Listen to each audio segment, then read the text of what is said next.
Hey folks, I'm back with the Wayback for December 2026.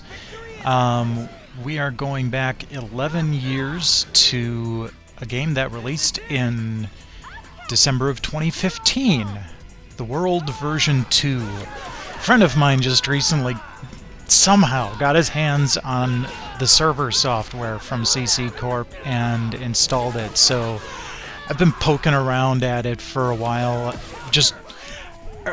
I remember playing the original World when I was a kid, and that actually came out in 2007, December 2007, I think. A couple years before the second network crisis. I used to love the stories from the original, and the legendary dot hackers led by Kite and Black Rose.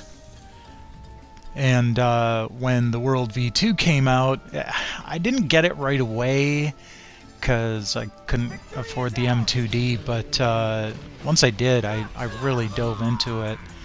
There were, just like the first one, there were rumors again of kids falling into comas. It was probably just holdover from the World V1.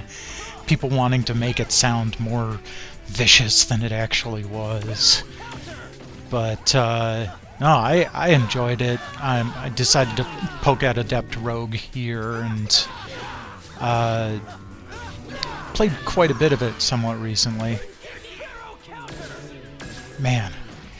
Some people got really annoyed that, always hearing Rengeki, Rengeki. It was always so satisfying to me. Loved playing this game.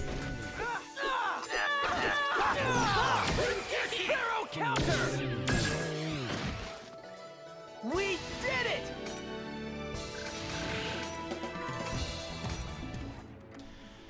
The world that I came to here was...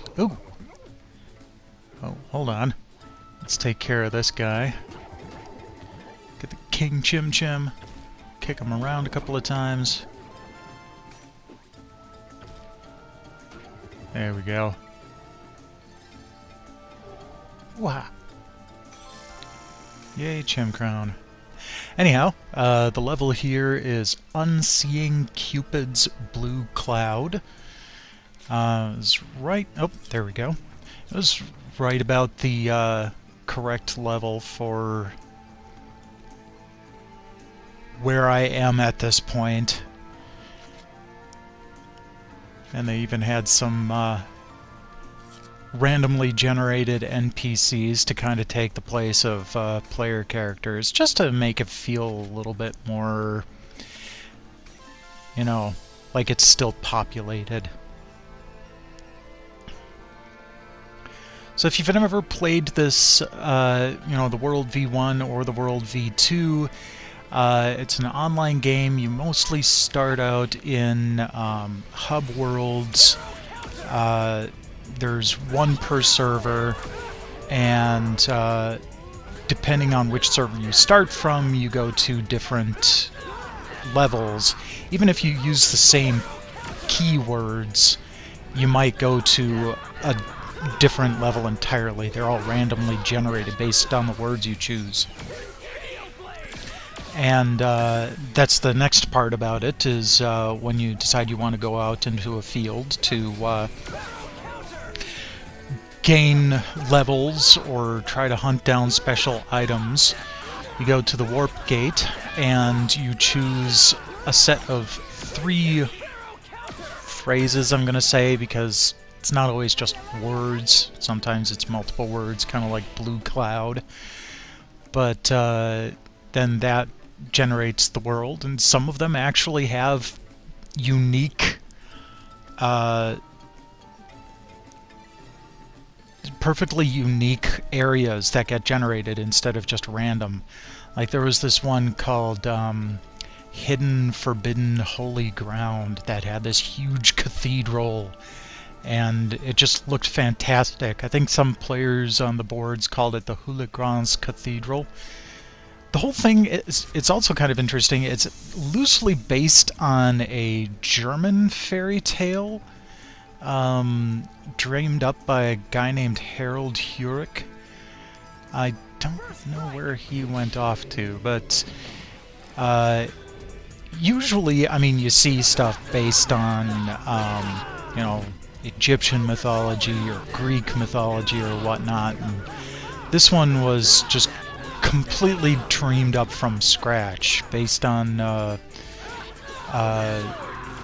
Key of the Twilight, or at least the first game was more based around that. This one kind of went off in its own direction. But it does still have kind of an interesting world to it. It's very steampunk. The devices are run by, well, you saw the Chim Chims earlier. The Chim Spheres are what power the steampunk world here.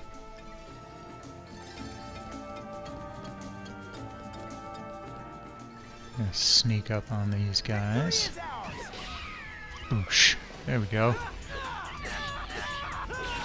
So there are a couple of components to this. The Adept Rogue, actually, after a little bit of time, you can actually do a quest they call Job Extension, where you're able to use a completely different weapon.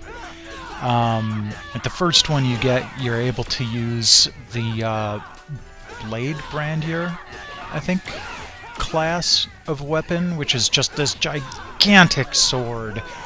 It's like twice the size of your body, and usually there'll be like chainsaw teeth on it, and it's just huge and evil looking.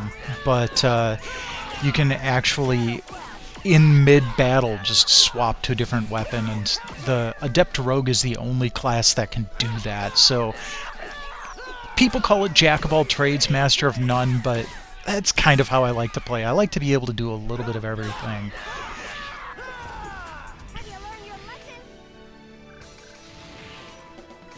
Yes, thank you. I've learned my lesson.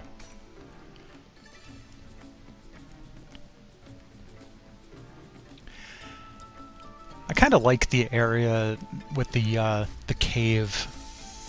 Oh, it's a trap.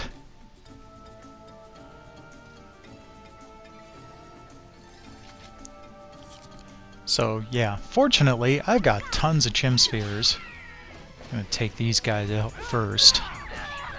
If you see the morale meter up at the top, you've probably seen me do a couple of Beast Awakenings. There are different kinds of awakenings that you can do. The Beast Awakening just speeds up your party and gives them a boost to their attack as it drains the morale gauge. And the morale gauge builds up by doing things that match your team's affinity.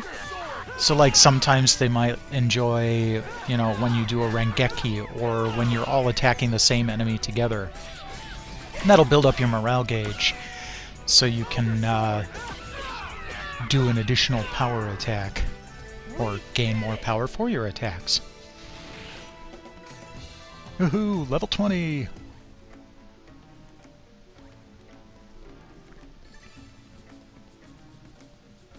Ah, that's right. That's not one I unlock directly. Gotta go get the fuel tank. There we go. Well, looks like I'm almost to the end here. Just gotta unlock this door. Wait, what?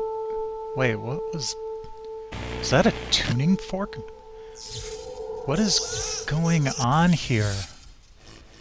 Is that Kite from... It's one of the Dot Hackers. No, log out, log... Why can't I log out?